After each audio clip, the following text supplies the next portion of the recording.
तर या दृश्यांमध्ये आपण बघतोय शरद पवारांसोबत अजित पवारांच्या पक्षाचे नेते प्रफुल्ल पटेल.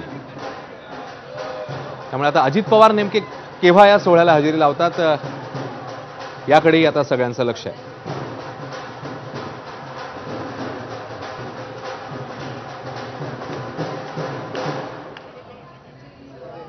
अजित पवारांच्या राष्ट्रवादीचे नेते आहेत प्रफुल्ल पटेल आणि ते लग्न सोहळ्यात पोहोचलेले आहेत आणि शरद पवारांसोबत ते संवाद साधताना बघायला मिळतात.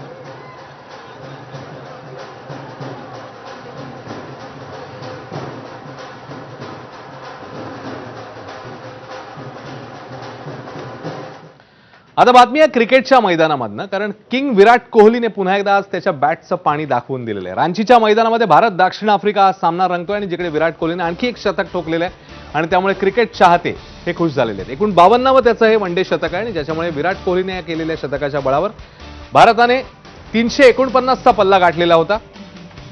या सामन्यात जयस्वाल माघारी परतल्यावर विराट फलंदाजीला मैदानात उतरला. त्याने रोहित शर्मासह तिसरा विकेट करता 136 धावांची भागीदारी केली. तर रोहित 57 धावांवर बाद झाल्यावर विराटने खेळाची सूत्र हाती घेत भारतीय डावाला आकार दिला. कर्णधार लोकेश राहुलनेही 60 धावांची